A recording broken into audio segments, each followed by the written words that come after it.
There's a moment when materials transcend their origins, when rough-cut timber and cold, rigid metal fuse into something greater than their individual natures. Abstract wall art combining wood and metal isn't merely decorative. It's a conversation between opposites, a visual symphony where organic warmth meets industrial precision. These pieces don't just hang on walls. They activate them, creating dynamic focal points that challenge perceptions of texture, form, and balance. The magic begins with selection. The wood, perhaps a richly grained walnut slab with natural edges still bearing the tree's rugged silhouette, or smooth maple sanded to buttery perfection, brings earthiness, history, a tactile invitation. The metal could be brushed steel with its muted glow, hammered copper developing a patina over time, or blackened iron with its stark, graphic presence.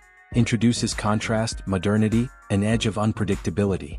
Artists often let these materials guide the composition. A particularly striking wood grain might dictate the flow of metal elements, or an irregularity in the steel could inspire organic wood cutouts that appear to grow around it. Construction becomes a dance between two stubborn partners. Wood moves, expanding with humidity, contracting in dryness, while metal remains implacable. Clever artisans account for this, leaving strategic gaps or using flexible connectors that allow the materials to breathe without compromising structural integrity. The joining methods themselves become design features.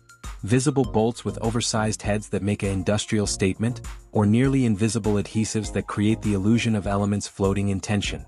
Some pieces play with the juxtaposition of fabrication techniques, the hand-carved imperfections of wood alongside laser-cut metal's mathematical precision.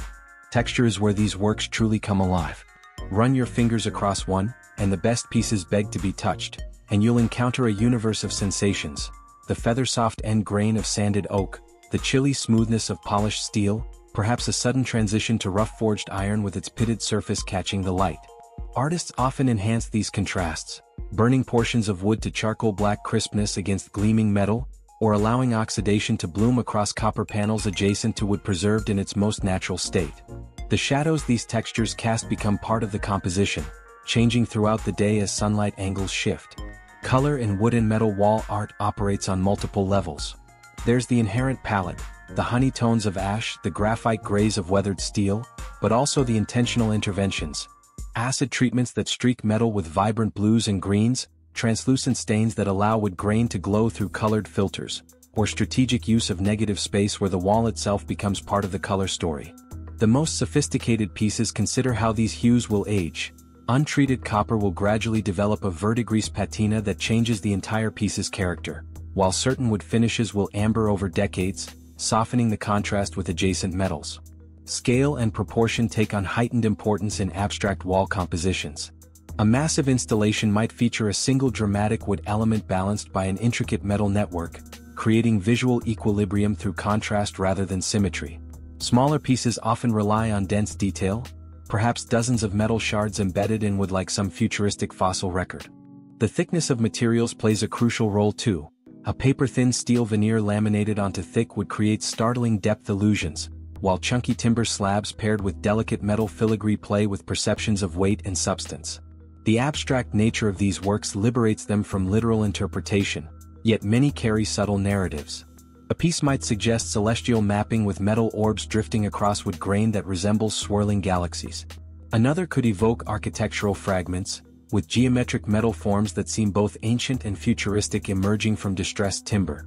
Some artists incorporate found objects, vintage machine parts reclaimed from factories, driftwood salvaged from shorelines, adding layers of history and environmental commentary to the abstraction.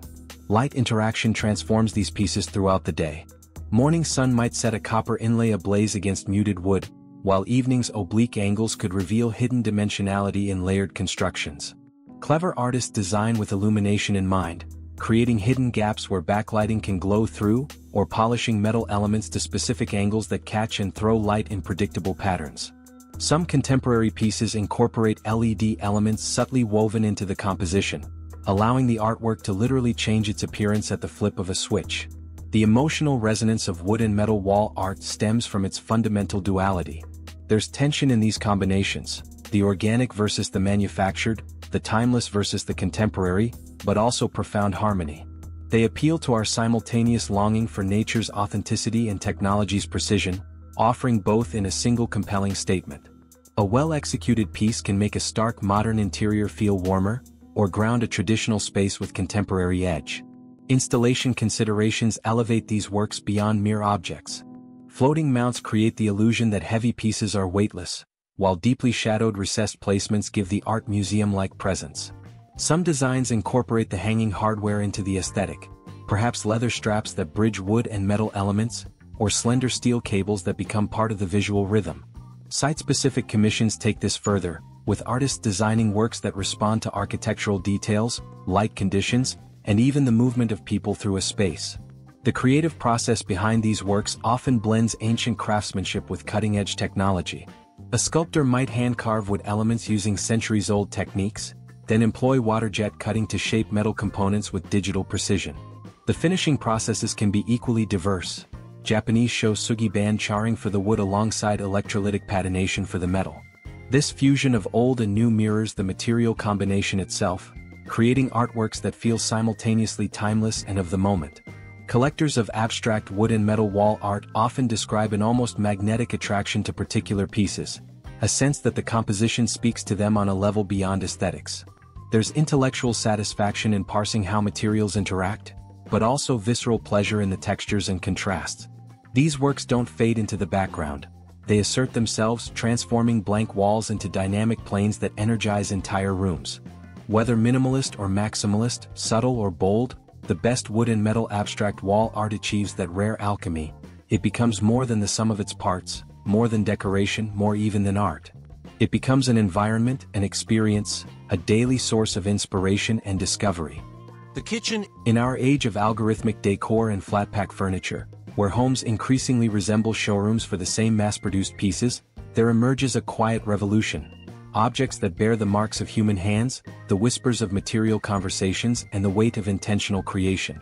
These are not mere decorations, but testaments to what happens when craftsmen listen to their materials rather than force them into predetermined molds.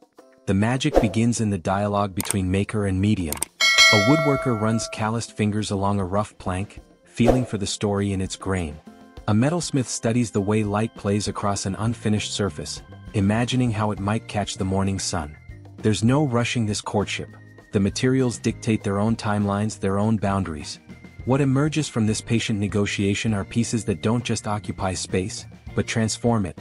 Objects that don't simply match our decor, but challenge our perceptions of what belongs in a home.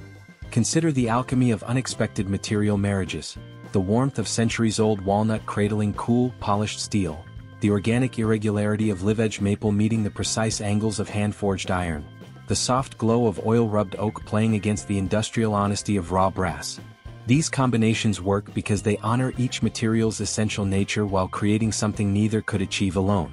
The wood remains unapologetically wood, the metal proudly metal, yet together they form a third, greater thing. This is craftsmanship as antidote to our throwaway culture. Where mass production seeks to eliminate irregularities, handcraft celebrates them. The subtle tool marks that record the maker's decisions, the slight variations that prove human involvement, the unique characteristics of materials that spent years growing or forming before ever reaching the workshop. These aren't flaws to be hidden, but badges of authenticity in a world drowning in perfect, soulless copies. The true power of these pieces lies in their temporal duality. They feel simultaneously ancient and contemporary, as though they might have existed 100 years ago while still speaking clearly to our modern sensibilities. The wood carries echoes of forests that grew slowly over decades. The metal remembers the fires that shaped it. Yet their combination feels freshly relevant, a reminder that good design transcends periods and trends. Living with such pieces changes us. A wall-hung sculpture of bleached maple and blackened steel doesn't just hang there. It alters how light moves through the room throughout the day. A console table combining fluted glass and reclaimed teak doesn't merely hold objects. It becomes a daily lesson in material harmony. These creations demand our attention not through loud statements, but through quiet, persistent presence. They remind us that our surroundings can, and should, inspire as well as serve. In their material honesty, these works teach us valuable countercultural lessons. That true beauty often lies in the marks of making rather than in flawless surfaces. That good design solves problems without sacrificing soul. That materials have their own intelligence worth listening to. That the most rewarding relationships, between people or materials, are those where differences are celebrated rather than erased. Perhaps what's most radical about these material conversations is their inherent sustainability. In a world drowning in disposable furnishings, they stand as quiet rebels. Pieces meant to last generations, to develop richer patinas with time, to become family heirlooms rather than landfill. Their durability isn't just physical but aesthetic. They refuse to go out of style because they never subscribed to trends in the first place. As we move through our days surrounded by increasingly virtual experiences, these tactile creations ground us. The way your hand automatically reaches out to trace the seam where warm wood meets cool metal. The way your eye follows a grain pattern as it flows from one material into another. These are moments of unconscious mindfulness, brief returns to the physical world that digital life so often pulls us away from. The craftsmen behind these works operate as modern alchemists, not seeking to turn lead into gold, but something perhaps more miraculous, to transform raw materials into objects that stop time, that make us pause in our scrolling and rushing to simply look, to touch, to wonder. Their greatest trick isn't in their technical mastery, though that is considerable, but in their ability to make the difficult look inevitable, to create pieces that feel as though they've always existed, waiting patiently to be discovered. These creations stand as quiet protests against disposability, against thoughtless consumption, against the idea that our surroundings don't matter. They remind us that when skilled hands respect unruly materials, when tradition dances with innovation, when oppositional elements find their perfect balance, that's when ordinary spaces become extraordinary, and a house truly becomes a home.